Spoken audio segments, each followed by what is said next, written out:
Ladies and gentlemen, welcome to Metropolis Radio. Today we are talking about the simple subject of why fandoms resist change. Actually, it's not that simple, and the reason why we're talking about this today is because I came across this article from Comic Book Resources. I'm not going to read it word for word because it's, standard fandoms are all bad, but that's Halloween Ends, Rob Zombie, The Last Jedi, and Why Fandoms Resist Change. Halloween Ends, The Last Jedi, and Rob Zombie's Halloween 2 all illustrate a pattern of fandoms resisting change. The question is why? And honest to God, I can't believe that they're defending Rob Zombie's Halloween 2, okay? I have never seen John Carpenter's Halloween or any of the sequels. The only Halloween movie I ever saw was Rob Zombie's Halloween and Rob Zombie's Halloween 2, and even I thought Halloween 2 was fucking terrible. But anyway, I want to go over my own talking points for why do fandoms resist change, and the first point I want to touch are the good reasons for a reboot. And the example I'm going to use is actually Charlie and the Chocolate Factory, right? If you compare 2005's Charlie and the Chocolate Factory with 1971's Willy Wonka and the Chocolate Factory, the 2005 movie, the Charlie and the Chocolate Factory, was way closer to the book than what the 1971 movie was capable of doing, even at the time, given its technological limitations. Another good reason for a reboot would also be that you want to take an old idea but bring it into the modern age. And the perfect example of that is Manchurian Candidate. You have the original movie, I believe it released in 1962. I remember it starring Frank Sinatra. I don't remember when it released. It was either 1962 or 1963. Anyway, it was obviously released at the very height of the Cold War, and that's what the movie was all about. Well, when they did the remake in 2004 with starring Denzel Washington, that movie was more made to reflect the War on Terror, not the Cold War. So again, they brought the Manchurian Candidate more into the modern age. Again, also compare 2010's True Grit with the original True Grit starring John Wayne.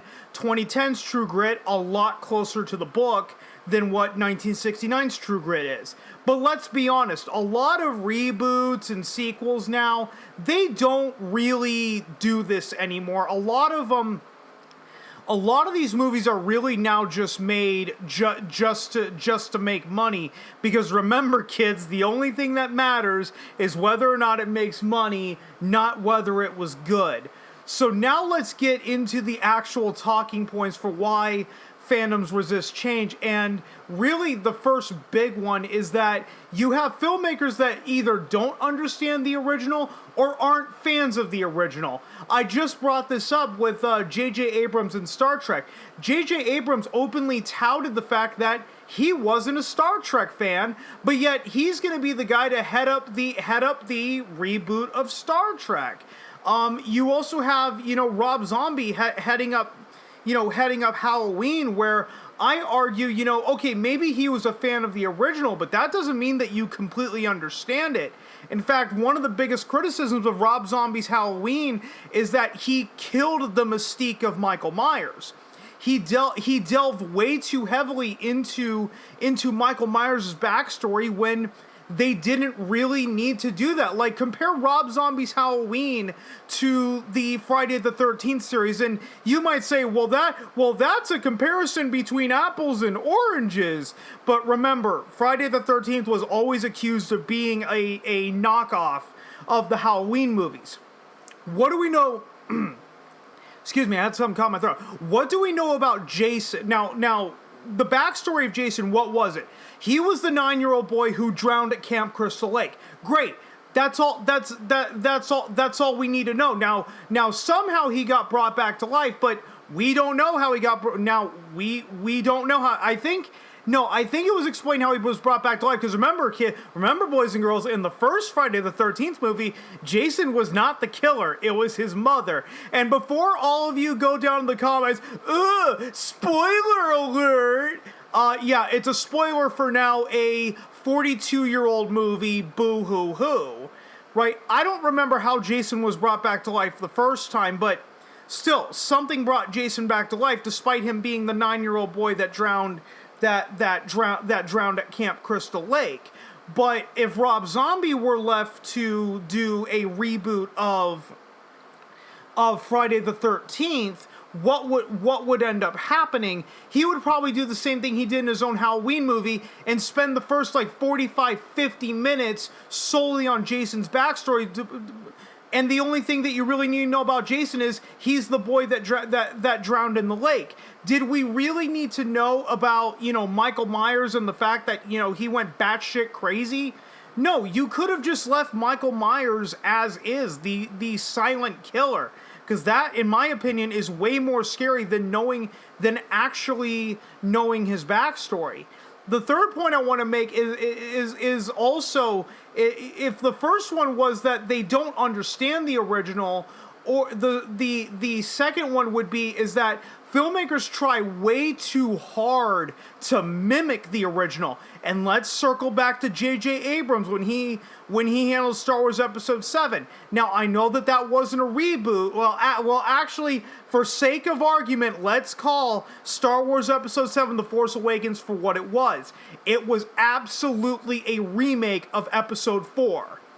And don't try to tell me otherwise. It starts off on Desert Planet. Main heroes leave Desert Planet on Millennium Falcon, and then instead of blowing up the Death Star, they have to blow up Star Killer Base, which effectively is just bigger Death Star.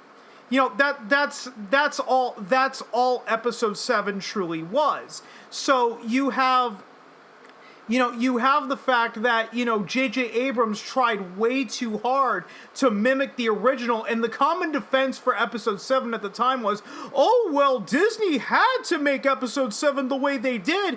That way it would cue to the audience that they knew how to make Star Wars. Ooh! And the common rebuttal to that is, do these people not have access to DVDs and Blu-rays? Because the Star Wars movies have had no fucking shortage of releases going all the way back to the days of Betamax.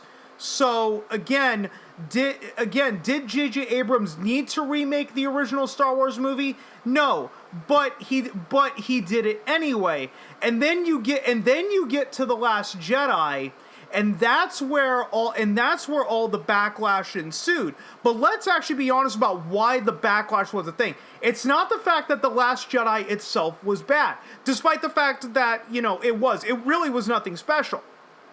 However, I would argue that the backlash against The Last Jedi was also backlash against The Force Awakens, because everything that was set up in The Force Awakens is so heavily reliant upon its sequels to deliver that if the sequels don't deliver, pretty much you're gonna have massive backlash, which also put J.J. Abrams in a very enviable position, because remember, boys and girls, J.J. Abrams is credited for killing Star Trek in 2 movies. So, all of a sudden, now you have him taking over Star Wars. He does The Force Awakens, and then he hands The Last Jedi off to someone else, in this case, Rian Johnson. Well, The Last Jedi inevitably gets bumblefucked because there was no plan for the sequel trilogy. People were speculating it back at the time, and it's all been but confirmed at this point that there was no plan for the sequel trilogy, but still. Last Jedi comes out and pretty much retcons Episode 7, now puts J.J. Abrams in an unenviable position that, well, now he's going to come back for Episode 9 and quote-unquote save the franchise. And then when Episode 9 inevitably doesn't do so well, they're still going to put all the blame on Rian Johnson because, oh, Rian Johnson ruined everything, Last Jedi ruined everything, blah-bitty blah, blah-bitty blah, blah, blah. And yes, I know that I side tangented, but the point still stands. The Force Awakens started off as a remake of the original Star Wars movie that then I wouldn't even argue really got retconned. It was a very vague interpretation. Like I said, everything that was set up in The Force Awakens, like who were Rey's parents, was all dependent upon was all dependent upon the sequel. Who is Snoke? That answer would not come until the sequels. Then we find out that Snoke was basically just a bitch, which, yeah, he went out in an ultimate bitch fashion with Kylo Ren, turning on him and him not being able to sense it, despite the fact he was like Sorcerer Supreme. And then, who are Rey's parents? Oh, well, at first they were drunk nobodies. And then in episode 9, Rey was a Palpatine. Ooh! Despite the fact that at the end of The Force Awakens, it was alluded to that Rey was either Luke's daughter or Luke's niece. That was the only logical conclusion to who are Rey's parents. Let's let J.J. Abrams come back and have him pull something out of his ass because, oh my God, the audience caught on. Anyway, I know I've tangented for too long, so let me get to my next talking point of why fandoms resist change, and that is, sometimes fan bases demand change. But my big point with this is, let's talk about, and I'm going to use a gaming example, let's talk about Call of Duty's advanced movement, right? So let me take you back a little bit of a history lesson for you non-gamers out there. Call of Duty series comes out, Call of Duty 4 Modern Warfare comes out in 2007, absolutely takes off and becomes the definitive first-person shooter. Then you have Call of Duty World at War, Call of Duty Modern Warfare 2. I almost skipped Modern Warfare 2. Oops.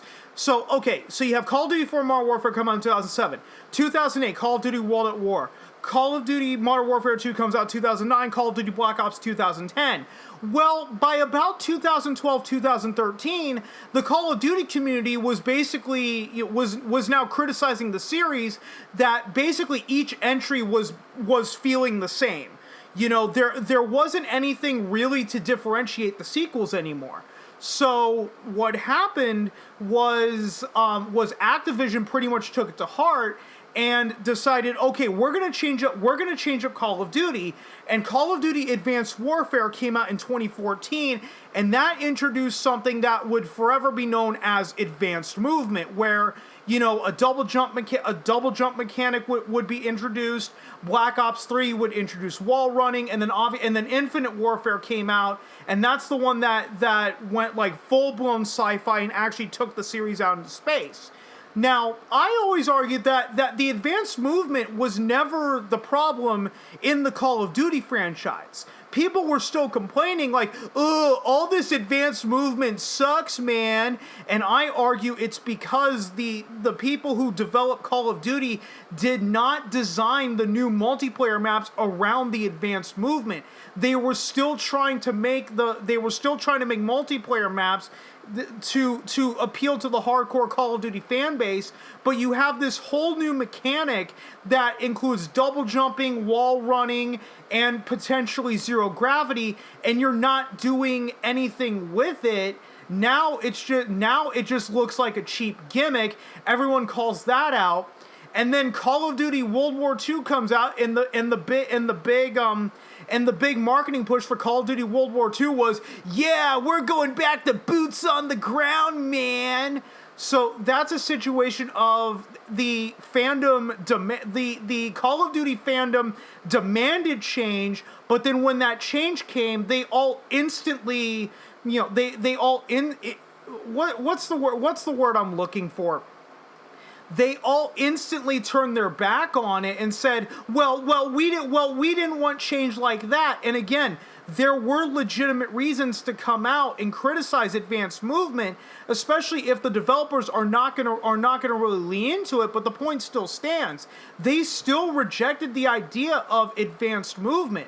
They weren't the hardcore Call of Duty fan base was not pushing for the developers to embrace advanced movement. No, they were pushing the developers to go back to boots on the ground, man. Despite the fact that a few years prior they were complaining about all of the boots on the ground games all feeling the exact same with no differentiation between sequels.